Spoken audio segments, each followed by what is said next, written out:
Hey everyone, and welcome back to the channel. Today, we're tackling a huge milestone in your English learning journey, reaching that B1 level. You know, the intermediate stage where you start feeling like you can actually use the language. It's a game changer. So, if you're stuck in that beginner rut or just starting out and dreaming of B1, this video is for you. We're going to break down exactly what B1 means, what skills you need, and how to get there, step by step. Let's get into it. First, what even is B1?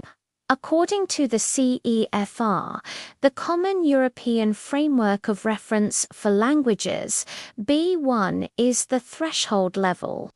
This means you can understand the main points of clear, standard information on familiar topics you regularly encounter at work, school, or in your free time. You can handle most situations likely to arise while traveling in an area where English is spoken. You can produce simple, connected text on topics that are familiar or of personal interest. And you can describe experiences, events, dreams, hopes, and ambitions. And briefly give reasons and explanations for your opinions and plans. Sounds pretty good, right? It's that sweet spot where you move from just surviving in English to actually communicating and connecting with people. It's where the fun really begins. So, how do we get there? Let's break it down into 4 key areas: listening, speaking, reading, and writing. We'll start with listening.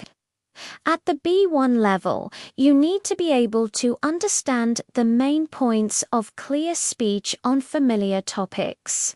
Think about news reports on current events, TV shows, or conversations about your hobbies. The key here is main points. You don't need to understand every single word. A huge mistake learners make is panicking when they miss a word. Don't. Focus on the overall message. To improve your listening, you need to listen a lot. But not just any listening. You need active listening. My top tip is to use podcasts and YouTube channels designed for intermediate learners. They often speak a little slower and use clearer vocabulary. Start with short clips, maybe 5 to 10 minutes long. Listen once to get the general idea, then listen again, maybe with a transcript, and look up any new words. Try to summarize what you heard out loud. This active process is so much more effective than just having English playing in the background.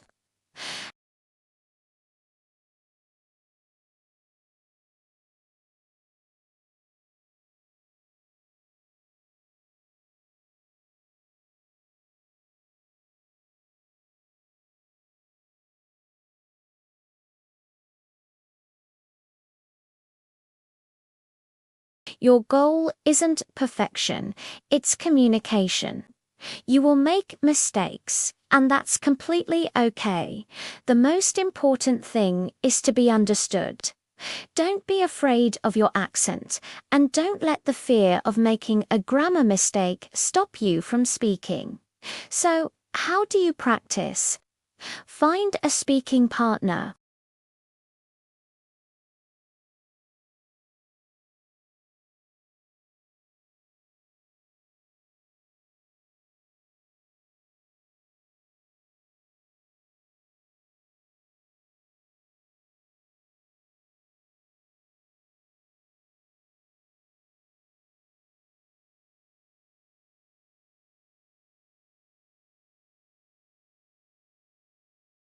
Another great technique is to talk to yourself.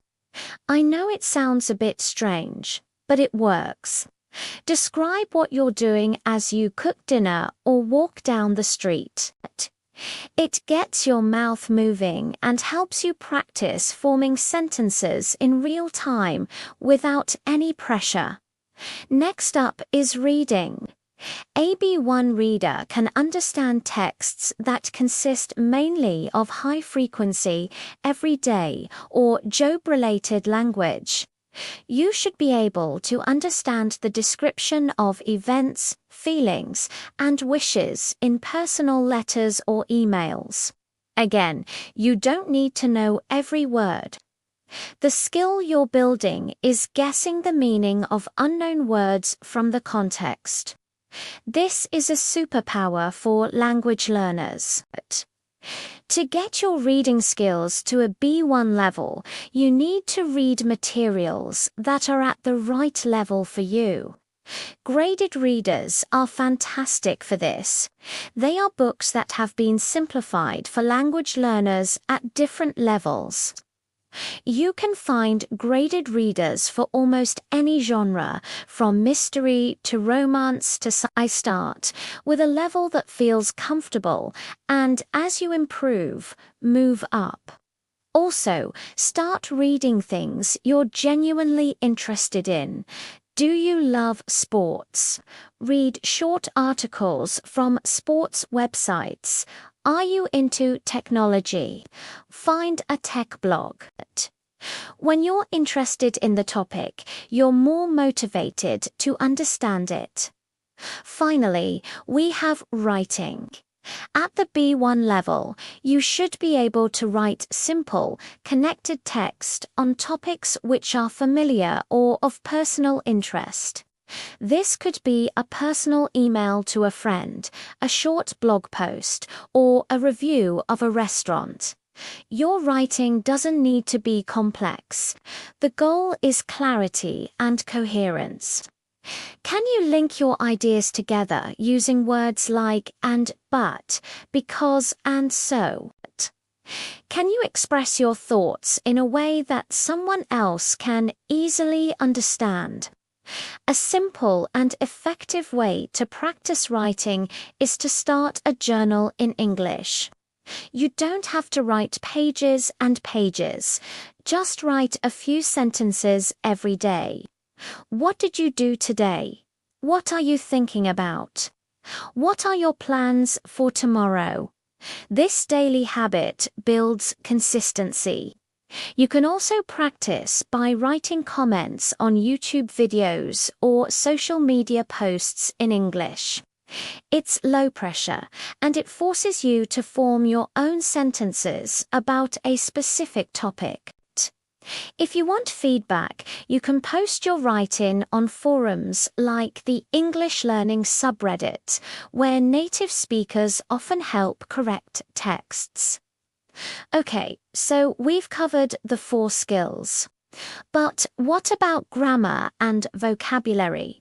They are the building blocks for everything else. For a B1 level, you need a solid grasp of the main tenses: present simple, present continuous, past simple, present perfect, and the future with will and going to.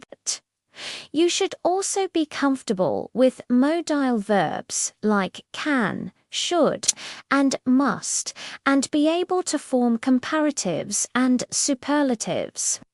For vocabulary, you want to be aiming for around 2,000 words. This isn't about memorizing random lists. It's about learning words in context. When you read an article or listen to a podcast, pick out 5 to 10 new words that seem useful. Write them down in a sentence that's meaningful to you. Use a flashcard app like Anki or Quizlet to review them regularly. Now, let's put this all together into a study plan. The key is consistency. It's better to study for 30 minutes every day than for 4 hours just on a Sunday. A balanced routine is crucial. Don't just focus on one skill. Maybe on Monday, you focus on listening and speaking.